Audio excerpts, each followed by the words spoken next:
Iran, Israel और USA की जंग में अब एक नया मोड़ आ गया है, क्योंकि यूएई यानी यूनाइटेड अरब एमिरेट्स ने आखिरकार अपनी चुप्पी तोड़ दी है और ईरान पर की है पहली रिटेलिएटरी स्ट्राइक। और ये स्टेप रीजन के पावर डायनामिक्स को हिलाने के लिए काफी है, क्योंकि अब तक ईरान सोच रहा था मेरे आसपास के गल्फ के देश तो मुझ पे हमला नहीं करेंगे, लेकिन यूनाइटेड अरब एमिरेट्स ने उनका ये वहम दूर कर दिया। 28 फरवरी को इजराइल और अमेरिका ने ईरान पर स्ट्राइक्स किए थे और इसके तुरंत बाद गल्फ की कुछ कंट्रीज पर ईरानियन ड्रोन्स और मिसाइल अटैक्स भी हुए थे। फुजेरिया में यूएई की एयर डिफेंस ने एक ड्रोन को इंटरसेप्ट भी किया था, जिसके डेब्रिस से ऑयल इंडस्ट्री जोन में फायर लग गई थी और यूनाइटेड अरब एमिरेट्स की मशहूर बिल्डिंग्स जैसे बुर्ज अल अरब पर भी हमला करने की कोशिश हमें देखी गई थी। कुछ विजुअल्स तो बता रहे थे कि बुर्ज खलीफा पर भी हमला करने की साजिश थी और दुबई एयरपोर्ट को भी बंद करना पड़ा था, जो कि दुनिया का सबसे बिजी एयरपोर्ट है। लेकिन अब रिपोर्ट्स के मुताबिक संडे को यूनाइटेड अरब एमिरेट्स ने ईरान की एक डिसैलिनेशन फैसिलिटी पर स्ट्राइक किया है। डिसैलिनेशन फैसिलिटी वो फैसिलिटी होती है जो समुद्र के पानी को पीने का पानी बनाने में मदद करती है। ये एक स्ट्रैटेजी है ताकि ईरान की कमर तोड़ी जा सके और यूएई ने जानबूझकर डिसैलिनेशन फैसिलिटी पर अटैक किया था।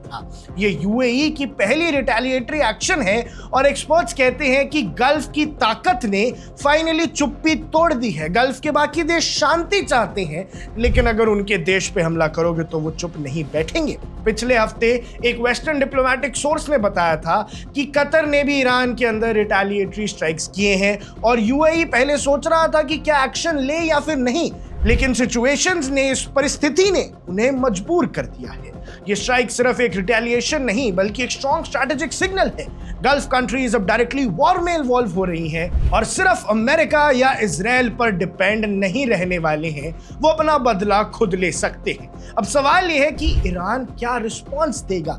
ईरान वैसे भी इस बात से पछता रहा है कि उसने अपने दोस्त, अपने पड़ोसी गल्फ नेशंस पर हमला किया, पर उसके पास कोई ऑप्शन नहीं था, ईरान की ये मजबूरी थी। लेकिन दर्शकों, यूएई अब भी ईरान के साथ रिश्ते ठीक ही रखना चाहता है, क्योंकि यूएई के कुछ ऑफिशियल्स ने कहा है कि भैया हम डिसैलिनेशन फैसिलिटी या किसी भी सिविलियन जगह पर हमला नहीं करेंगे, हमें हमला करना होगा तो हम तो मिलिट्री पर करेंगे। लेकिन विजुअल्स कुछ और ही बताते हैं और आगे की डेवलपमेंट्स गल्फ और मिडिल ईस्ट के लिए डिसाइसिव हो रही हैं, क्योंकि इजरायली मीडिया ये कह रहा है कि भैया अब यूएई भी इस जंग के अंदर उतर गया है और ईरान पर हमले कर रहा है, क्योंकि यूएई का भी इस जंग के चलते बहुत नुकसान हुआ है। ऑयल फैसिलिटी तो छोड़िए, टूरिज्म के नाम पे ही यूएई को तो कई करोड़ों का नुकसान हो गया ना। लेकिन दर्शकों, अब ये जंग का नया चैप्टर गल्फ में शुरू हो चुका है, जहां यूनाइटेड अरब एमिरेट्स की एंट्री ने सीन को कंप्लीटली चेंज कर दिया है और अब पूरे रीजन की नजर इसी बात पर है कि यूएई के साथ क्या और गल्फ देश आकर मिलते हैं। जॉर्डन है, बहरीन है, अगर ये सब साथ आ जाते हैं और ईरान के खिलाफ हो जाते हैं तो क्या ईरान का आखिरी ऑप्शन खत्म हो जाएगा, या फिर ईरान के पास अब भी इतना दमखम है कि वो इन्हें प्रेशराइज करे कि ट्रंप को बोले ये लड़ाई, ये युद्ध यहीं रोक दे। यही सारी स्ट्रैटेजी है दर्शकों। आज दिन में डिसैलिनेशन फैसिलिटी की ही अगर हम बात करें तो ईरान ने बहरीन की डिसैलिनेशन फैसिलिटी पर हमला किया था।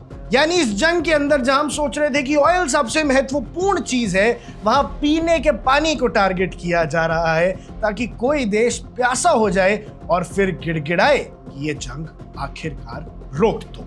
यही है सारा बड़ा प्लान दर्शकों। आप देख रहे हैं वन इंडिया, मैं हूं आकाश Kaushik. Subscribe to One India and never miss an update. Download the One India app now.